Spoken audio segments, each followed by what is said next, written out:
Every generation has its own sound. Sweden is globally known for exporting polished pop, but beneath that surface are forward-thinking producers and figures who have shaped the scene.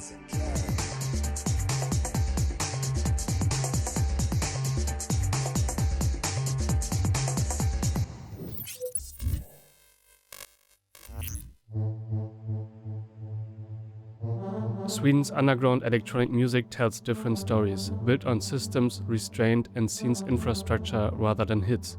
From Stockholm's 90s rave ecosystem to early Drumcode's reduced functional DJ tool language and later to Northern Electronic's hypnotic, experimental counter-movement, Swedish underground music has repeatedly defined what minimalism can mean. The through line isn't a single genre, but an approach. Fewer elements, more intention.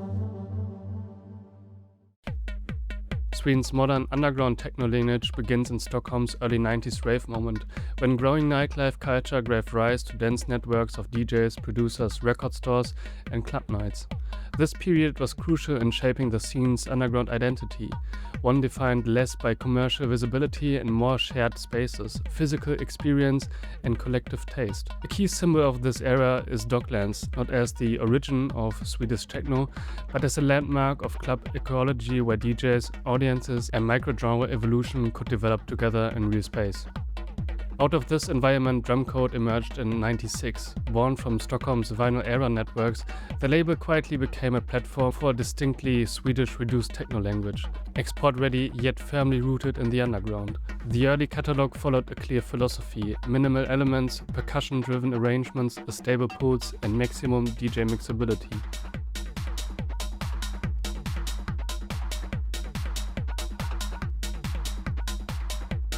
These were tracks designed as tools, not as narratives.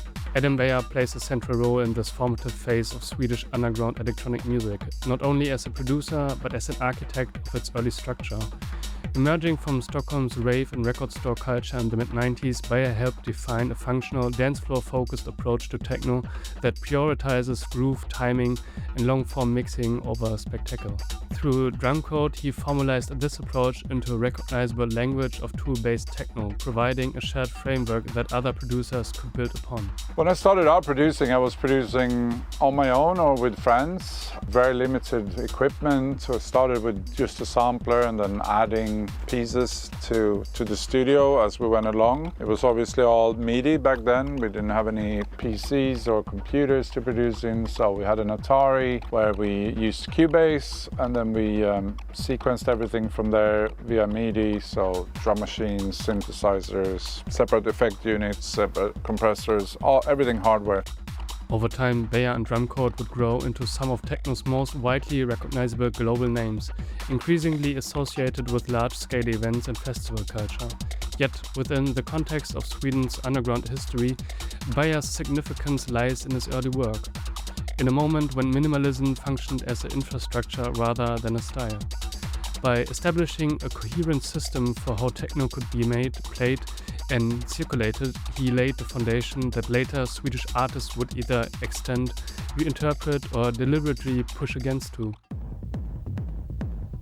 Any discussion of Drumcode's early years is incomplete without mentioning Cari Lekebusch, whose functional and rhythm-focused productions were central to defining the groove-oriented techno of the 90s. Lekebusch stands as one of the most enduring and uncompromising figures in Swedish underground music. Emerging in the early 90s, his work developed in parallel with Stockholm's rave and club infrastructure, but consistently leaned toward a tougher, more physical interpretation of techno. While sharing the reduced functional mindset that defined early Drumcode, Lekebusch's sound was marked by weight, pressure, and a distinctly raw character. His productions prioritize momentum and tactility, dense grooves, driving percussions, and a sense of friction that reflects the realities of club spaces rather than abstract minimalism. Tracks like his early Drumcode releases demonstrate how Swedish techno could remain stripped down while still feeling bodily.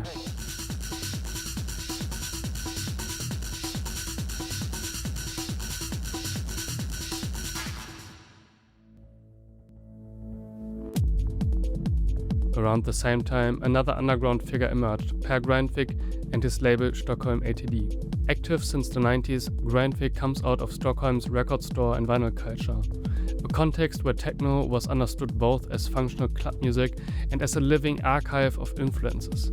With the founding of Stockholm LTD in the early 2000s, he created a platform that consistently remained underground, prioritizing long-term artistic integrity over scale or hype. Unlike narratives that frame Swedish techno as a closed national sound, Grindvik has always positioned it in a dialogue with its roots in Detroit and the UK. Sonically, his music sits between the extremes that define other Swedish movements. His tracks are designed to function on the dance floor, yet they feel reflective.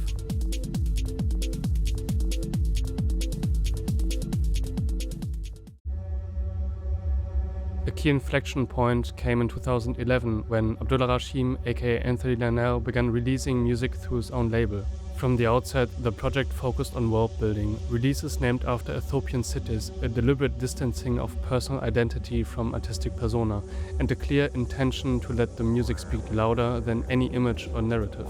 This approach directly fed into the launch of Northern Electronics in 2013, established with Varg's Misanthropen.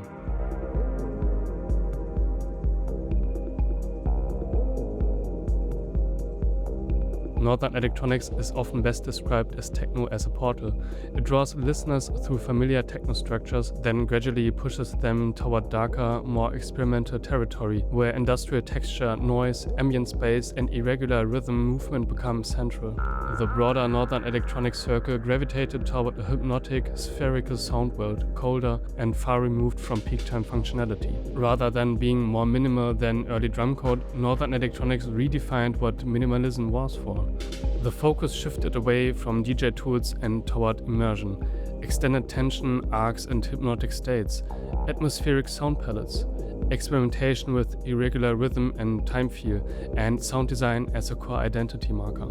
In doing so, Northern Electronics marked a decisive shift in Swedish underground techno, from functional reduction to psychological death and from system building toward world building.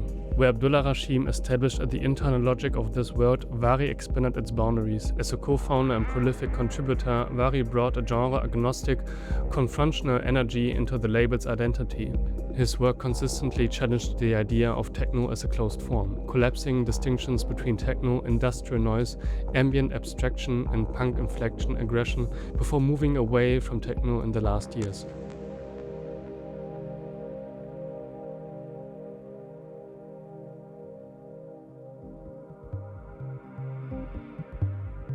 Yet, focusing only on minimalism would miss a crucial part of Sweden's underground story. Alongside reduced and hypnotic techno, the country has consistently produced forward-thinking artists who operate beyond strict genre definitions. Sebastian Mullaert, emerging from the Minilog lineage, represents another distinct pathway within Sweden's underground electronic music. His work is rooted in minimal and melodic techno, yet consistently moves toward listening forward performance and compositional craft without fully leaving the club context. Projects like The Circle of Life highlight this approach particularly well. Conceived as an immersive performance-focused format, the project emphasizes long-form development.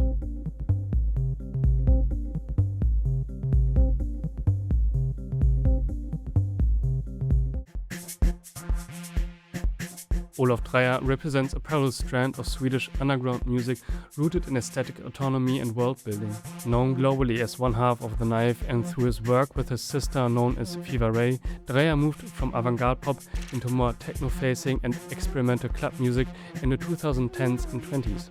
Releases on labels such as Hassel Audio position him firmly within the underground, where rhythm, sound design, and conceptual framing matter more than functionality.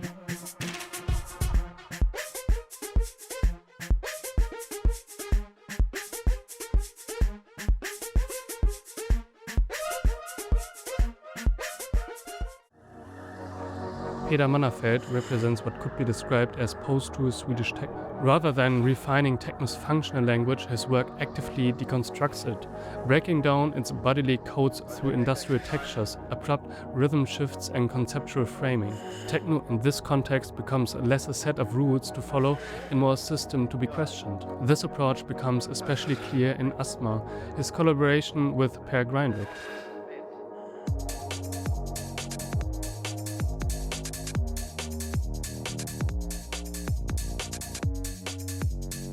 So the sound of Sweden isn't just one sound. It's how each generation finds its own voice through restraint, functionality, hypnosis, and world building. From Drumcode's reduced tools to Northern Electronic's immersive counter-universe, and artists like Olof Dreijer who move freely between club and art context, the Swedish underground keeps redefining itself.